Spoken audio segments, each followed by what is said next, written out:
The mess hall at Camp Pendleton was packed during the lunch rush, filled with the sound of clinking trays, conversations, and laughter.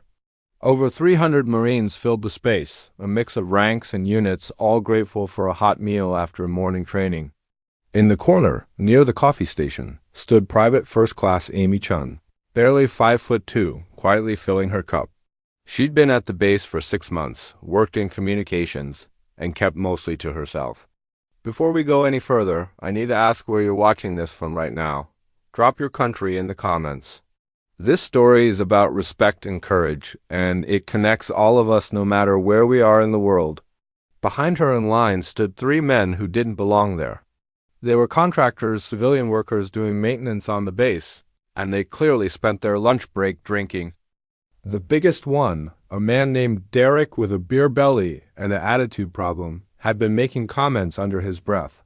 His buddies snickered, encouraging him. "Hey, sweetheart," Derek said loudly, his words slurring slightly. "Why don't you smile for me?" "Girls in uniform should smile more." Amy ignored him, finishing with her coffee and turning to leave. As she tried to pass, Derek stepped directly into her path, blocking her way. "I'm talking to you," he said, leaning in close enough that she could smell the alcohol on his breath. "What, you too good to talk to me?" "Excuse me, sir." "I need to get back to my unit," Amy said firmly, trying to step around him. Derek's hand shot out and grabbed her arm, fingers digging in hard enough to hurt. "I don't think so." "You're going to stand here and have a conversation with me like a normal person." Several Marines had started to notice, conversations dying down as heads turned toward the commotion. "Sir, let go of my arm, now." Amy's voice was louder now, clear and direct. Derek laughed, a nasty sound that echoed through the increasingly quiet mess hall. "Or what? You gonna run and tell on me?" He squeezed harder. "Maybe you need someone to teach you some manners." Amy tried to pull away, her training kicking in as she attempted a proper breakaway technique. Derek responded by shoving her backward, hard. She stumbled, her coffee spilling across her uniform as she crashed into the table behind her. The tray fell, hitting the floor with a crash that rang out like a gunshot in the now silent mess hall. And then Derek laughed. A loud, mocking laugh that said he thought this was funny, that he thought this woman in uniform was nothing, that he could do whatever he wanted without consequences. That laugh was the biggest mistake of his life.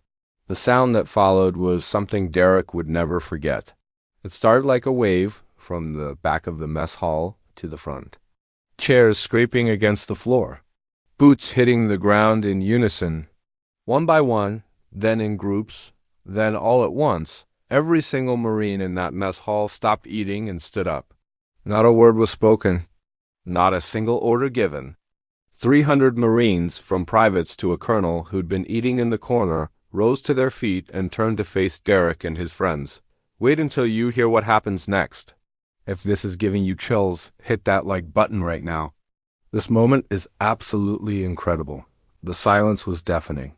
Derek's laugh died in his throat as he looked around, suddenly realizing he was surrounded by a sea of uniforms. His friends had gone pale, sobering up real quick as they understood the magnitude of what had just happened. A gunnery sergeant stepped forward from the crowd, his face carved from stone. "You just put your hands on a United States Marine." His voice was quiet, but it carried through the entire hall. In our house, a female staff sergeant moved to Amy's side, helping her up while keeping her eyes locked on Derek. "You good, Chun?" "Yes, Staff Sergeant," Amy replied, standing straight despite the coffee staining her uniform. The gunnery sergeant took another step closer to Derek. "Here's what's going to happen. You're going to apologize to Private First Class Chun. Then you're going to walk to that door, where the MPs are already waiting. And you're going to pray that the base commander shows you more mercy than any Marine in this room wants to right now." Derek's hands were shaking. He looked around desperately, but there was no sympathy anywhere. His buddies had already started backing toward the door, abandoning him. I didn't mean ... double quotes, Derek stammered. "Apologize." The gunnery sergeant's voice dropped even lower. "Now." Derek turned to Amy, his arrogance completely shattered. "I'm sorry." "I'm so sorry." Amy stood tall, her chin up, surrounded by her brothers and sisters in arms.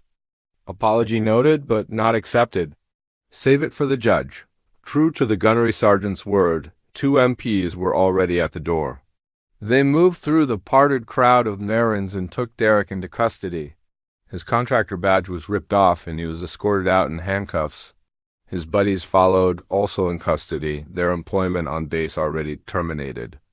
As the door closed behind them, the colonel who'd been eating in the corner stood up. Private First Class Chun, front and center. Amy walked through the crowd of Marines, each one nodding at her as she passed. When she reached the colonel, she snapped to attention. "Are you injured, Marine?" he asked. "No, sir. Just coffee on my uniform, sir." The colonel nodded.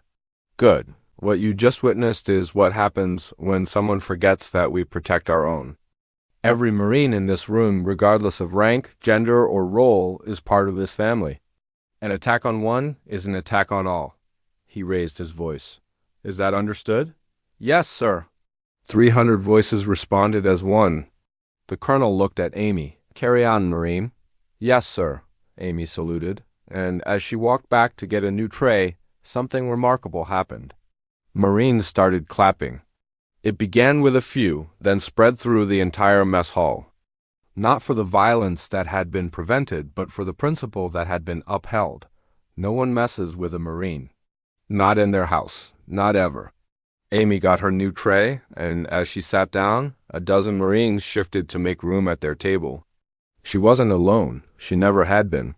This story represents everything about standing up for what's right, about protecting those who serve, about the bond that makes a unit more than just people in the same uniform. If this moved you, if this made you feel something deep in your chest, then I need you to do something for me. Subscribe to this channel right now. Share this story with everyone you know. Comment below about a time someone stood up for you or a time you stood up for someone else. Let's create a community that understands that we're all in this together, that an attack on one of us is an attack on all of us. Real strength isn't about being the biggest or the loudest.